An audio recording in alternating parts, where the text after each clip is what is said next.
கண்ணியத்துக்குரியவர்களே, இதுதான் மரணத்தின் பாதையில் மனிதன் யஅலமு அன்னமல் ஹயாத்துத் துன்யா லஇபு வ லஹு, அறிந்து கொள்ளுங்கள், இந்த உலக வாழ்க்கை உங்களுக்கு நிரந்தரமானதல்ல. இந்த உலக வாழ்க்கையிலே நீங்கள் நிரந்தரமாக படைப்பதற்கு அல்லாஹ், நிரந்தரமாக வாழ்வதற்கு அல்லாஹ் உங்களை படைக்கவில்லை. இந்த உலக வாழ்க்கை வீணும் விளையாட்டும் தான். இந்த உலக வாழ்க்கை முடிக்கப்பட்டதற்கு பிறகு நீங்கள் அல்லாஹ்விடத்திலே கொண்டு செல்லப்படுவீர்கள்.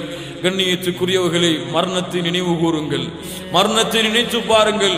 ஒரு நாள் எனக்கும் இந்த அழைப்பவர் அழைப்பார், என்னுடைய அழைப்பிற்கும் என்னையும் இந்த ஒரு மலக்கு அழைப்பார்.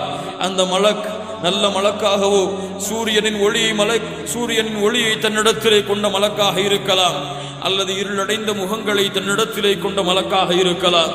இந்த இருவரில் ஒருவர் என்னை சந்திப்பார், என்னிடத்திலே சொல்லுவார், அல்ல உயிரே, அல்லாஹுடைய வணக்க வழிபாட்டில் ஈடுபட்ட உயிரே, இந்த உடம்பிலிருந்து நீ வெளியேறு என்று. அல்லது பாவம் செய்திருந்தால், பாவமான நிலையிலே அல்லாஹ் என்னுடைய மரணத்தை ஏற்படுத்தினால் அல்லாஹ் பாதுகாப்பானாக. கெட்ட உயிரே, அல்லாஹுடைய கோபம் உன் மீது இருக்கக்கூடிய நிலையிலே உடம்பிலிருந்து வெளியே வா என்று அழைப்பார்கள். அந்த அழைப்பிற்கு யாரும் மறுக்க முடியாது. எந்த இராணுவ பட்டாளங்களும் அதை பாதுகாக்க முடியாது. எந்த மருத்துவர்களுடைய மருந்தும் அந்த நோயை தீர்க்க முடியாது. அந்த நோய் தீர்க்க முடியாத நோய். கண்ணியத்துக்குரியவர்களே, அந்த மரணம் நம்மை வந்தடைந்து விட்டால் யாரும் எம்மை பாதுகாக்க முடியாது. எங்கும் ஓடி மறைய முடியாது, எங்கும் தெரித்து விட முடியாது. அல்லாஹ் ஒரு நிமிடம் பிற்படுத்தவும் மாட்டான். சிறிது நேரம் யா அல்லாஹ் அவகாசம் கொடு, எனக்கு சொத்து இருக்கிறது பார்த்து வந்து விடுகிறேன், எனக்கு வீடு இருக்கிறது பார்த்து வந்து விடுகிறேன், என் பிள்ளை திருமணம் முடிக்காமல் இருக்கிறாள், திருமணம் முடித்து கொடுத்து வந்து விடுகிறேன் என்றெல்லாம் அல்லாஹ்விடத்திலே கோரிக்கை வைக்க முடியாது. கண்ணியத்துக்குரியவர்களே, அல்லாஹ் நேரம் குறிப்பிட்ட நேரத்திலே எம்மை வந்தடையும்.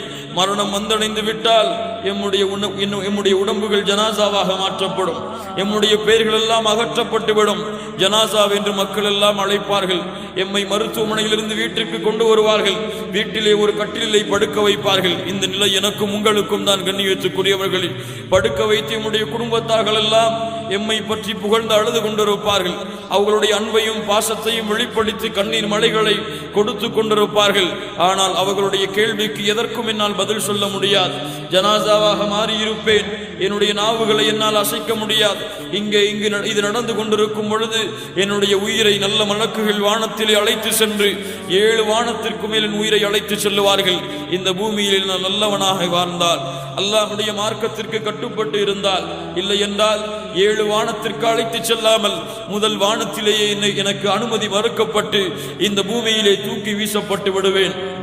பூமியிலே விழுந்து கிடப்பேன். எல்லோர்களையும் அழைப்பேன். அந்த அழைப்பிற்கு யாரும் பதில் கொடுக்க மாட்டார்கள். அதற்கு பிறகு சிறிது நேரம் என்னுடைய குடும்பத்தார்கள் அழுதுவிட்டு என்னை குளிப்பாட்டுவதற்காக எடுத்து செல்லுவார்கள். நிலைமையை கொஞ்சம் கண்களுக்கு முன்னால் கொண்டு வந்து பாருங்கள். குளிப்பாட்டுவார்கள். எந்த மானத்தை, என்னுடைய உடம்பை அழகுபடுத்தி ஆடைகளை கொண்டு அழகுபடுத்தினேனோ அந்த உடம்பை மக்களுடைய பார்வைக்காக நிர்வாணமாக ஆக்கி விடுவார்கள். மக்கள் எல்லாம் என்னுடைய உடம்பில் கை வைத்து குளிப்பாட்டி கொண்டிருப்பார்கள். ஆண்களுக்கு ஆண்கள் என்று, பெண்களுக்கு பெண்கள் என்று ஒவ்வொருவரும் என்னுடைய உட்கார்ந்தால் கூட தட்டி விடுவேன். ஆனால் எந்த தட்டும் எந்த ஒரு தடையும் அதற்கு விதிக்க முடியாது. என்னுடைய எல்லா இடங்களிலும் அவர்கள் கை வைத்து என்னை குளிப்பாட்டி என்னை ஒரு வெள்ளை துணியால் அவர்கள் சுற்றுவார்கள். சுற்றி முடித்ததற்கு பிறகு உறவினர்கள் பார்ப்பதற்காக, பெண்கள் பார்ப்பதற்காக என்னுடைய முகத்தை கடைசியாக அவர்கள் திறந்து வைத்திருப்பார்கள். அவ்வளவுதான். இந்த உலகம் என்னை கடைசியாக பார்க்கும். இந்த உலக வாழ்க்கையிலே அதற்கு பிறகு என்னை யாரும் தோண்டி பார்க்க முடியாது. அதற்கு பிறகு எந்த பெற்றோரும் என்னை பார்க்க முடியாது. எந்த பிள்ளைகளும் என்னுடைய முகத்தை பார்க்க முடியாது. பெண்கள் எல்லாம் வீட்டின் வாசல் வழியே வந்து என்னுடைய வழி அனுப்புவார்கள்.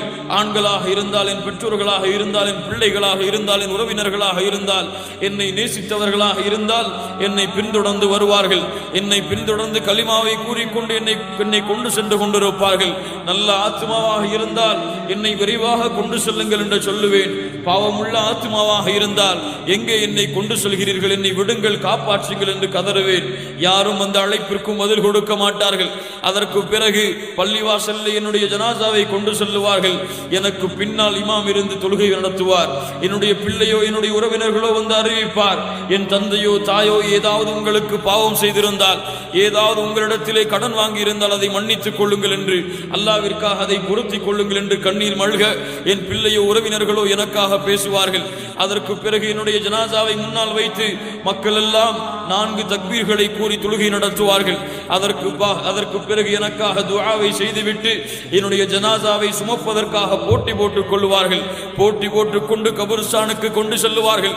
அங்கே எனக்காக ஒரு கபூரின் குழி வெட்டப்பட்டிருக்கும், 6 அடியிலே இருக்கும். அங்கே சொகுசான வாழ்க்கைக்குரிய இடமோ, அங்கே நல்ல வசதியான வாழ்க்கையோ, அல்லது என்னுடைய வீட்டிலே என்னுடைய பெற்றோர்கள் என்னை கவனித்தார்கள், அப்படிப்பட்ட அழகான அறையோது அல்ல, மண்ணாலான அறை. அங்கே புழுக்கள் இருக்கும், அங்கே பாம்புகள் இருக்கும், அங்கே இருட்டு இருக்கும், அங்கே இருள் இருக்கும். எந்த வெளிச்சமும் அமைக்கப்படாது, எந்த பாதுகாப்பும் அங்கே போடப்படாது. என்னுடைய ஜனாசாவை மண்ணின் மேல் வைத்து பார்ப்பவர்கள் எல்லாம் பார்த்துக் கொள்ளுங்கள் என்று அழைப்பு விடுக்கப்படும். ஆண்களாக இருந்தால் எல்லோரும் வந்து என்னுடைய முகத்தை பார்ப்பார்கள். எல்லோரும் என்னுடைய முகத்தை பார்த்து அழுது கொண்டிருப்பார்கள்.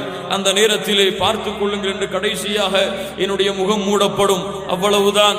வேறு யாரும் அதற்கு பிறகு என்னை பார்க்க முடியாது. என்னுடைய தந்தையாக இருந்தாலும், நான் பெற்ற பிள்ளையாக இருந்தாலும், அல்லது என்னுடைய உறவினர்களாக இருந்தாலும் என்னை கபருக்குள்ளே வைப்பார்கள். கபருக்குள்ளே வைத்து எல்லோர்களும் மண்களை என் மீது தேறி விடுவார்கள். என் மீது தூசி பட்டால் கூட கவலைப்படக்கூடிய என் பிள்ளை, என் மீது ஏதாவது மண் விழுந்தால் கூட அதை தட்டிவிடக்கூடிய என் பிள்ளை என் மீது மண்ணை போடுவார். என் மீது மண்ணால் மூடுவார்கள். என்னை மண்ணால் மூடிவிட்டு சிறிது நேரம் அங்கே நின்று அல்லாஹ்விடத்திலே துஆ செய்துவிட்டு அவ்வளவுதான். என் உறவுகள், நான் பார்த்து வளர்ந்த உடம்புகள், நான் இல்லாமல் அவர்களால் இருக்க முடியாது என்று உலகத்திலே கூறிய உறவுகள் எல்லாம் என்னை விட்டு என்னை தனியாக வைத்துவிட்டு அந்த இருட்டின் அறையிலே என்னை அடைத்துவிட்டு அல்லாஹ்வை முன்னோக்கி என்னுடைய முகத்தையும் வைத்துவிட்டு சென்று விடுவார்கள். அங்கே என்னுடைய தொடர்பு அல்லாஹ்விற்கும் எனக்கும் என அமைக்கப்படும். அவ்வளவுதான் என் உலக வாழ்க்கை. அவ்வளவுதான். யாருக்கு இல்லை இந்த நிலைமை? யாரால் மறுக்க முடியும் இந்த நிலைமை எனக்கு இல்லை என்று கண்ணியத்துக்குரியவர்கள்? ஆனால் மறந்து வாழ்கின்றோம். ஆனால் இதை தெரிந்து அலட்சியப்படுத்தி கொண்டு வாழ்கின்றோம். அதற்கான தயாரிப்புகள் எம்மிடத்திலே இல்லாமல் நம்முடைய வாழ்க்கையை நாம் கழித்துக் கொண்டிருக்கின்றோம். வந்தால் அழுகின்றோம். அல்லாஹ்விடத்திலே, அல்லாஹ் கொஞ்ச காலம் அவகாசம் கொடு, நல்ல அமல்களை செய்து வந்து விடுகிறேன், நல்ல சதக்காவை கொடுத்து வந்து விடுகிறேன் என்று. அவ்வளவுதான் கண்ணியத்துக்குரியவர்களை வாழ்க்கை. அதற்கு பிறகு வருவார்கள் 2 மலக்குகள் வருவார்கள். நல்ல உயிராக இருந்தால் நல்ல மலக்குகள், பாவமான உயிராக இருந்தால் பாவமுடைய மலக்குகள் வந்து கேட்பார்கள், மன் ரப்புக், யார் உன்னுடைய இறைவன்?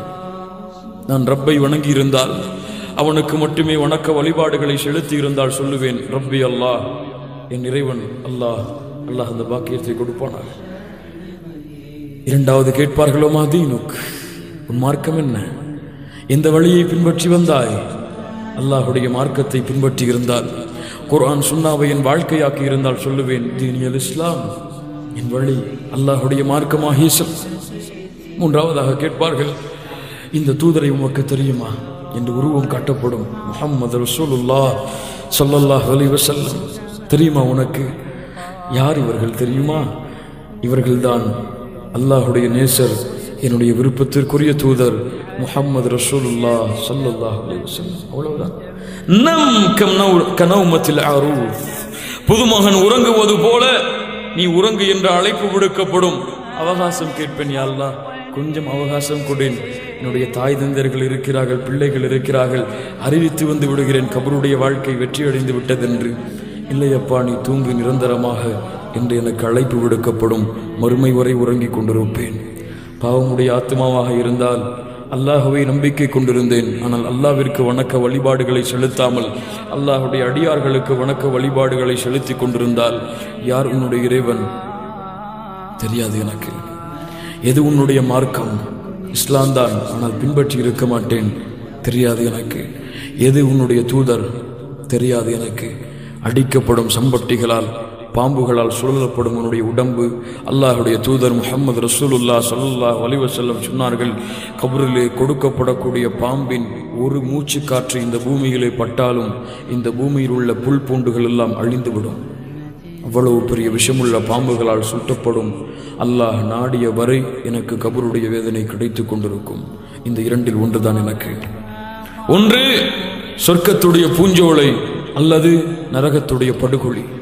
நரகம் எனக்காக திறந்து வைக்கப்பட்டிருக்கும். பாவி என்றால், கபருக்குள் சொர்க்கத்தின் காற்று வீசிக்கொண்டிருக்கும் நல்லவன் என்றால், சாலிஹானவன் என்றால். கண்ணியத்துக்குரியவர்களில் உமர் ரலியல்லாஹு அன்ஹு சொல்லுவார்கள், என்ன தயாரிப்பை வைத்திருக்கிறீர்கள் அதற்காக? கபர்வாசிகளே அழைப்பார்கள், எதை சம்பாதித்து சென்றீர்கள் இந்த பூமியில்? செல்வத்தையா? இன்று அதற்கு வேறொருவர் சொந்தமாகிவிட்டார். உங்களுடைய வீடுகளையா, வசதியான வாழ்க்கையா? அது இன்று யாருக்கோ சொந்தமாகிவிட்டது. எந்த சொத்துக்களை சேர்த்து வைத்தீர்களோ அதற்காக உங்களுடைய பிள்ளைகள் எல்லாம் அடித்து உருண்டு கொண்டிருக்கிறார்கள். எந்த மனைவி உங்களுக்கென்று எண்ணிக்கொண்டிருந்தீர்களோ இல்ல மாஷா அல்லாஹ், ஆனால் அந்த மனைவிமார்கள் கூட இன்று வேறு யாரையோ திருமணம் முடித்து விட்டார்கள். அப்பா, எதை சேர்த்து வைத்தீர்கள் இந்த உலக வாழ்க்கையில் என்று கேட்பார்கள்.